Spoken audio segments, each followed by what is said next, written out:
वज़ीर ख़ारिजा शाह महमूद कुरैशी इज़हार ख्याल कर रहा है। इसको तकरीर देनी है, ये चेयर स्पीकर की डिसाइड करेगी। आप अपना पॉइंट ऑफ ऑर्डर दें प्लीज। कोई जी शाह महमूद कुरैशी साहब, आप तमाम बैठ जाएं अपनी अपनी जगह पे। बर्दाश्त का मुजाहरा करें, हौसले के साथ, सब्र के साथ एक दूसरे की बात को सुने।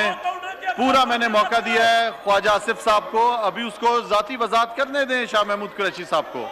उन्हें 5 मिनट का टाइम दें। जाती वजात के बाद आपके जितने भी अपोजिशन के लीडरान हैं उनको तमाम को मौका मिलेगा। होता है, ऐसे ही होता है, ऐसे ही होता है। अगर ये नहीं होगा तो आप भी नहीं बोलेंगे, दोनों नहीं बोलेंगे, कोई नहीं बोलेगा, कोई नहीं बोलेगा। आ जाओ फिर, नहीं बोलेंगे आप। ये क्या तरीका है? आपकी रूलिंग, आप रूलिंग दें सर।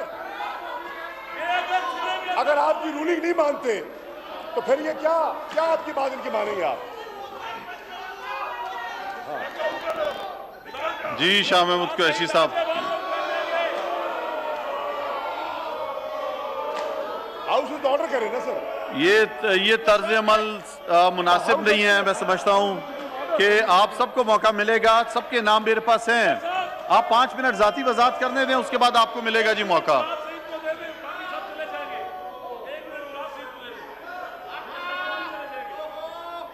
जी शाह महमूद जी सर, हाउस ऑर्डर करें, हाउस ऑर्डर करें।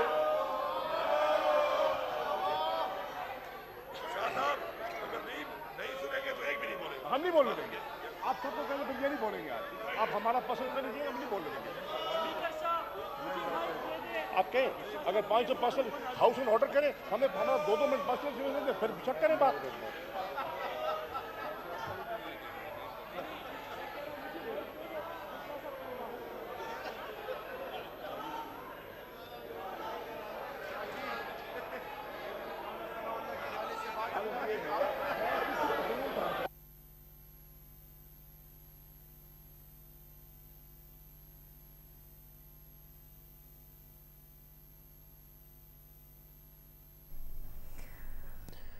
कौमी असम्बली का इजलास जारी है। वज़ीर ख़ारिजा शाह महमूद कुरैशी की तकरीर के दौरान अपोजिशन की जानिब से शोर शराबा किया जा रहा है। अपोजिशन अरकान अपनी नशिस्तों पर खड़े हो गए। शाह महमूद कुरैशी की जानिब से ये कहा गया है कि अगर मैं नहीं बोलूँगा तो फिर कोई भी नहीं बोलेगा। वज़ीर ख़ारिजा शाह महमूद कुरैशी उनकी तकरीर के दौरान अपोजिशन की जानिब से इस वक्त शोर शराबा किया जा रहा है। नुमाइंदा जियो न्यूज़ आसिफ अली भट्टी ने में ज्वाइन किया है। आसिफ, कहिएगा, ख्वाजा आसिफ ने जो इज़हार ख्याल किया उसमें काफ़ी ज़्यादा हिट किया उन्होंने शाह महमूद कुरैशी पर, बड़े जुमले उन्होंने कसे। इसके बाद शोर शराबा हुआ, अब उसके बाद ऐवान का अहवाल बताइए। जी बिल्कुल, ये मामला जो है ये ख्वाजा आसिफ की स्पीच से स्टार्ट हुआ है। उन्होंने इजहार ख्याल करते हुए काफ़ी सख्त अल्फाज का इस्तेमाल किया और बरह रास्त वज़ीर ख़ारिजा शाह महमूद कुरैशी पर इल्ज़ामात लगाए और ये भी कहा कि वो एक तरफ जो है वो नाम लेते हैं खुदा का और साथ में ख्वाजा का, और साथ में ही वहाँ पर नोट की गड्डियाँ जो हैं वो भी वसूल करते हैं। साथ ही में उन्होंने जो बुनियादी उनका जो फोकस था वो जो हुकूमत और अपोजिशन के मुज़ाकरात हैं उस हवाले से था कि उसको खुफिया रखने का फैसला हुआ था। स्पीकर हाउस में ये मुज़ाकरात हुए थे, लेकिन रात गए जो वज़ीर ख़ारिजा हैं उन्होंने इसके ऊपर जो है वो सवालात उठाए और लेकिन बहुत ज़्यादा इल्ज़ाम का निशाना बनाया कि अपोजिशन शायद कोई डील करना चाहती है और कोई वो एनआरओ मांग रही है। वजाहत करते हुए जब ख्वाजा आसिफ ने अपनी स्पीच मुकम्मल की तो इसी दौरान शाह महमूद कुरैशी ऐवान में पहुंच गए और उन्होंने आके जवाब देने की कोशिश की। डिप्टी स्पीकर ने भी उनको माइक दे दिया कि वो अपनी ज़ाती वजाहत कर सकें, लेकिन इस पर अपोजिशन ने शोर मचा दिया और शदीद एहतजाज करना शुरू कर दिया, नो के नारे लगाए और साथ में ये भी कहा कि वो किसी भी सूरत पर्सनल एक्सप्लेनेशन नहीं देने देंगे। डिप्टी स्पीकर ने उनको ये कहा कि वो नशिस्तों पर बैठे तमाम लोगों को यहाँ पर बोलने का मौका देंगे वो, और पर्सनल एक्सप्लेनेशन देना जो है एक रवायत है, लेकिन अपोजिशन नहीं मानी, जिस पर हुकूमती अरकान भी अपनी नशिस्तों पर खड़े हो गए। खुद शाह महमूद कुरैशी ने कहा कि अगर उन्हें नहीं बोलने दिया गया तो कोई भी नहीं यहाँ पर बोलेगा, अपोजिशन भी नहीं बोलेगी और हुकूमती अरकान को इस तरह चुप कराने की कोशिश को जो है वो नहीं तस्लीम किया जाएगा। उन्होंने डिप्टी स्पीकर से बारहा दरख्वास्त की कि वो हाउस इन ऑर्डर करें, लेकिन डिप्टी स्पीकर स्पीकर के बार बार कहने के बावजूद ये मामला जो है वो नहीं सेटल हो सका। अपोजिशन बदस्तूर एहतजाज पर मुसर रही और इसी दौरान ही अभी कुछ ही लम्हे पहले डिप्टी स्पीकर ने नमाज़ी ज़ोहर के लिए 10 मिनट का वक्फा कर दिया है, क्योंकि दोनों तरफ जो हुकूमत और अपोजिशन बेंचेस पर अराकीन हैं वो एक दूसरे के सामने खड़े हैं और नारेबाजी कर रहे हैं। लेकिन जाहिर है कि डिप्टी स्पीकर ने माइक दे रखा है शाह महमूद कुरैशी को, वो अपनी पर्सनल एक्सप्लेनेशन देना चाहते हैं सारे मामले के ऊपर जो उन पर खास तौर पर इल्जाम लगाए ख्वाजा आसिफ ने।